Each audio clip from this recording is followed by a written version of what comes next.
Imagine if there was a perfect number, a single number so flawless it formed the basis for all art and music, a number so important that it could be used across the disciplines of mathematics and physics, and a number so profoundly purposeful that the natural world and the universe would bend to its whims. That number is 1.618034. So let's find out why it's so important.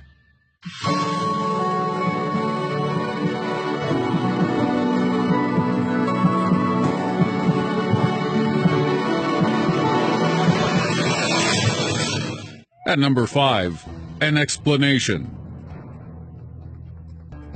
The Fibonacci sequence is a string of numbers that begins with 0 and 1, which can be extended infinitely by adding up any two consecutive numbers to find the next in the sequence. When we add 0 and 1, we get 1, which is the third Fibonacci number. Then we add 1 and 1 to obtain our fourth Fibonacci number, which is 2.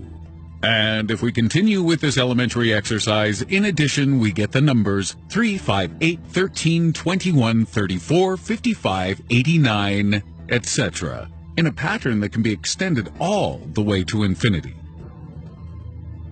The sequence was introduced to the West in 1202 by Leonardo of Pisa, also known as Fibonacci, although it had already been identified by Indian mathematicians over 1,000 years beforehand. But this guy from Pisa shouted first, so he gets to name it after himself. That's just how things work.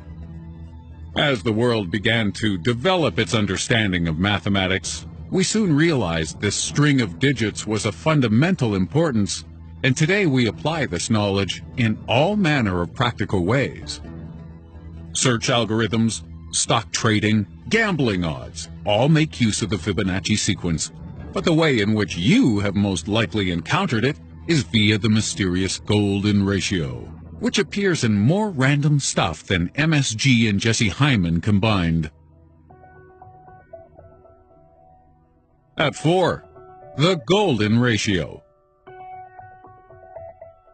The golden ratio is a mathematical term used to describe the relationship of two figures, whereby the numbers seem to be in some form of complementary ratio. If you have a number A and a lower number B, then the two are in the golden ratio if the ratio between A versus B is similar to the ratio between the sum of A plus B versus A. The Greek letter ascribed to this ratio is phi, and its value is contracted to 1.618034. Basically, anything which comes close to this value in terms of its ratio is said to be perfectly proportioned. For example, a rectangle that measures 12.94 by 8 centimeters is in the golden ratio, because 12.94 divided by 8 is 1.6175.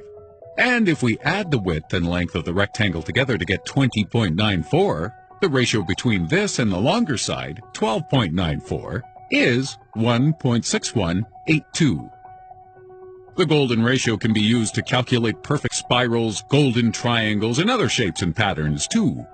But what does this have to do with the Fibonacci sequence? At 3, the link. To link the Fibonacci sequence and the golden ratio, we must look at the ratio between two consecutive Fibonacci numbers and observe the pattern this ratio takes as you go on. Because it turns out that the further along the Fibonacci sequence you go, the closer the ratio between any two numbers is to the golden ratio. The ratio between 3 and 2 is 1.5. The ratio between 5 and 3 is 1.66. And if we skip along a few to see the ratio between the 12th and 13th Fibonacci numbers, we'll see that their ratio is 1.6179. The ratio between 144 and 233 is 1.6180, and so on and so forth. As we mentioned earlier, the golden ratio is 1.618034. So clearly the golden ratio and the Fibonacci sequence have some sort of link which we haven't worked out yet. And that is why so many smart folks have become absolutely obsessed with it.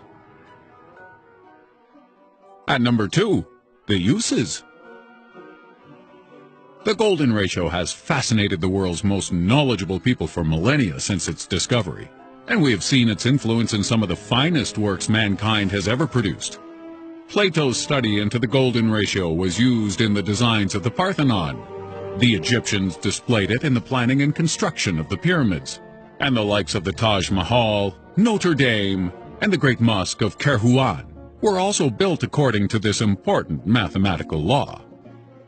Artists from Da Vinci to Dali also incorporated the golden ratio in the layout of their paintings, and the ratio can also be detected in the music of Debussy, Bach, Mozart, Chopin, and Beethoven. Even the Bible mentions things being constructed in the golden ratio, with Noah's Ark and the Ark of the Covenant both built in accordance with the ratio-driven commandments laid down by God. However, the one thing we're not entirely sure about is whether any or all of this was deliberate. Modern artists and architects know about the golden ratio and are known to apply it purposefully to their works. And we know that at least some historical buildings and artworks were created by people who knew of the golden ratio and its value. But this inexplicably pleasing proportion has been used by people ignorant of its existence too. So, is the golden ratio merely something which all human beings are attracted to? Is it something that we find inherently satisfying? And is this love of the number 1.618034 limited only to humans? And at number 1, nature's design. Is the golden ratio a universal law applied by nature? The evidence seems to suggest so, and the aforementioned Leonardo da Vinci may have alluded to this in some of his most famous works. The Divine Proporzioni was a mathematical textbook illustrated by da Vinci in 1498. And in both this and his drawing of the Vitruvian Man, he points out examples of the golden ratio found within the human body. Psychologists have also noted that people whose facial, body, and bone structures adhere to the golden ratio are often deemed to be more attractive than their non-proportional counterparts. And if you'd like to pause the video to go measure your face right now, we totally understand. But you might want to hold on a second, because the most shocking example of the golden ratio within human beings is far more interesting. Did you know that the golden ratio even applies to our DNA? It's true, as both our double helix spirals and the composition of a single DNA molecule both seem to have been made in accordance with the divine proportion of the golden ratio. And it's not just humans either, as we've seen the ratio demonstrated in the shells of snails, the number of petals in a flower, and the arrangement of individual seeds within seed heads. Pine cones, tree branches, and root systems also follow the golden ratio, as do some forms of algae and the bodies of certain animals. Some creatures even live according to the golden ratio, with honeybee colonies known to maintain a ratio of males to females at 1 to 1.618. So, is this ratio evidence that nature has been somehow